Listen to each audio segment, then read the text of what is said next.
Hello students, शिक्षा academy to the point में आपका स्वागत है। आज इस वीडियो में हम एसएससी जीडी के जीके जीएस के महत्वपूर्ण प्रश्नों का प्रैक्टिस सेट 3 करने वाले हैं। यदि आप प्रैक्टिस सेट 1 और 2 की वीडियो नहीं देखे हैं तो प्लेलिस्ट में जाकर देख सकते हैं। यदि आप इस चैनल में नए हैं तो सब्सक्राइब जरूर करें ताकि इस तरह की महत्वपूर्ण जानकारी आपको समय समय पर मिलती रहे। तो चलिए बढ़ते हैं पहले प्रश्न की ओर। पहले प्रश्न में पूछा जा रहा है कि राष्ट्रीय जनगणना कब शुरू हुई? 1872 से, 1884 से, 1881 से या फिर 1891 से? तो आपका सही उत्तर हो जाएगा विकल्प ए, 1872 से राष्ट्रीय जनगणना की शुरुआत हुई। अगले प्रश्न में पूछा जा रहा है कि खरीफ फसल काटी जाती है, कब काटी जाती है?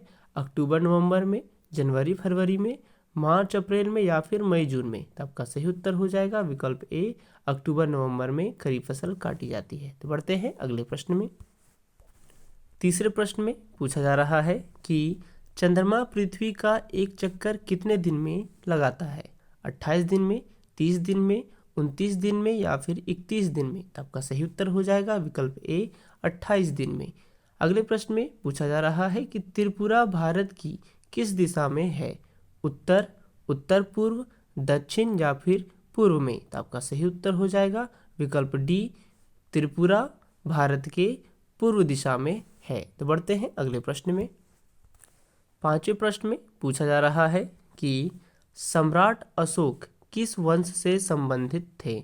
मौर्य वंश से, गुप्त वंश से, नंद वंश से या फिर शुंग वंश से? तो आपका सही उत्तर हो जाएगा विकल्प ए, मौर्य वंश से। अगले प्रश्न में पूछा जा रहा है कि राष्ट्रपति पर महाभियोग लगाने का प्रस्ताव पेश किया जा सकता है केवल लोकसभा में, संसद के किसी भी सदन में, केवल राज्यसभा में या फिर इनमें से कोई नहीं? तो आपका सही उत्तर हो जाएगा विकल्प बी, संसद के किसी भी सदन में राष्ट्रपति पर महाभियोग लगाने का प्रस्ताव पेश किया जा सकता है। तो बढ़ते हैं अगले प्रश्न में। सातवें प्रश्न में पूछा जा रहा है कि जब किसी धातु को गर्म किया जाता है तो उसका घनत्व बढ़ता है, कोई अंतर नहीं होता है या फिर कम हो जाता है या फिर इनमें से कोई नहीं? तो आपका सही उत्तर हो जाएगा विकल्प सी, कम हो जाता है। अगले प्रश्न में पूछा जा रहा है कि तत्काल शक्ति के लिए खिलाड़ी किसका उपयोग करते हैं? सुक्रोज का, विटामिन सी का, नमक का या फिर दूध का? तो आपका सही उत्तर होगा विकल्प ए, सुक्रोज का। तो बढ़ते हैं अगले प्रश्न में।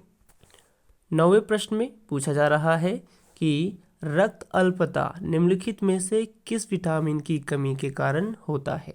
विटामिन ए, विटामिन बी12, विटामिन सी या फिर विटामिन डी? तो आपका सही उत्तर होगा विकल्प B, vitamin B12.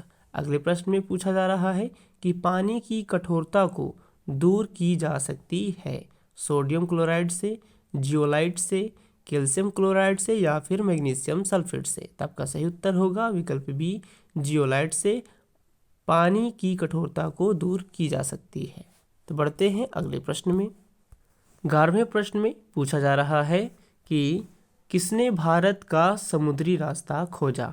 Vasco da Gama, Columbus, Hopkins या फिर मैगेलन? तो आपका सही उत्तर होगा विकल्प ए, वास्को डिगामा। अगले प्रश्न में पूछा जा रहा है कि राष्ट्रीय सुरक्षा का दायित्व किन के ऊपर है? राष्ट्रपति के, प्रधानमंत्री के, मंत्री समूह के या फिर कैबिनेट के ऊपर? तो आपका सही उत्तर होगा विकल्प डी, कैबिनेट के ऊपर राष्ट्रीय सुरक्षा का दायित्व होता है। तो बढ़ते हैं अगले प्रश्न में।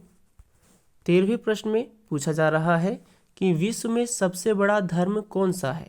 इस्लाम, हिंदुत्व, जूड़ा या फिर ईसाई? तो आपका सही उत्तर हो जाएगा विकल्प डी, ईसाई। विश्व में सबसे बड़ा धर्म ईसाई है। अगले प्रश्न में पूछा जा रहा है कि चतुर्थ बौद्ध सम्मेलन किसके शासनकाल में हुआ था? अशोक, चंद्रगुप्त, कनिष्क या फिर चंद्रगुप्त विक्रमादित्य? तो आपका सही उत्तर हो जाएगा विकल्प सी, कनिष्क के शासनकाल में चतुर्थ बौद्ध सम्मेलन हुआ था। तो बढ़ते हैं अगले प्रश्न में। 15वें प्रश्न में पूछा जा रहा है कि चालुक्य शासक पुलकेशिन द्वितीय ने किसे हराया था? समुद्रगुप्त को, चंद्रगुप्त द्वितीय को, हर्षवर्धन को या फिर धर्मपाल को? तो आपका सही उत्तर हो जाएगा विकल्प सी, हर्षवर्धन को। अगले प्रश्न में पूछा जा रहा है कि अलबरूनी रिक्त स्थान के कालावधि का एक इतिहासकार था? महमूद गजनी, बलबन, अकबर या फिर मोहम्मद बिन तुगलक। तो आपका सही उत्तर होगा विकल्प ए महमूद गजनी अलबरूनी के कालावधि का एक इतिहासकार था। तो बढ़ते हैं अगले प्रश्न में। अगले प्रश्न में पूछा जा रहा है कि विजयनगर साम्राज्य के पूर्ण उत्थान काल में विजयनगर की यात्रा करने वाले इतालवी पर्यटक कौन था? डुरेट, बैरोबोज, बर्नियर, थॉमस रो या फिर निकोलो कांटी। आपका सही उत्तर होगा विकल्प डी निकोलो कांटी। अगले प्रश्न में पूछा जा रहा है कि निम्नलिखित शासकों में से गुलाम वंश से संबंध रखने वाला कौन था? हुमायूं, इल्तुतमिश, अलाउद्दीन या फिर शेरशाह। तो आपका सही उत्तर हो जाएगा विकल्प बी इल्तुतमिश। तो बढ़ते हैं अगले प्रश्न में। 19वें प्रश्न में पूछा जा रहा है कि आर्यों को एक जाति कहने वाला पहला यूरोपियन कौन था? Sir William Jonas, H Wilson, Max Muller या फिर जनरल कनिंघम। तो आपका सही उत्तर हो जाएगा विकल्प सी मैक्स मूलर। अगले प्रश्न में पूछा जा रहा है कि राइडर कप का संबंध किस खेल के साथ है? फुटबॉल, गोल्फ, बैडमिंटन या फिर क्रिकेट। तो आपका सही उत्तर होगा विकल्प बी गोल्फ। यदि यह वीडियो अच्छा लगा हो तो लाइक, शेयर एंड सब्सक्राइब जरूर करें। तो फिर मिलते हैं अगले प्रैक्टिस सेट में। जय हिंद, जय भारत, धन्यवाद।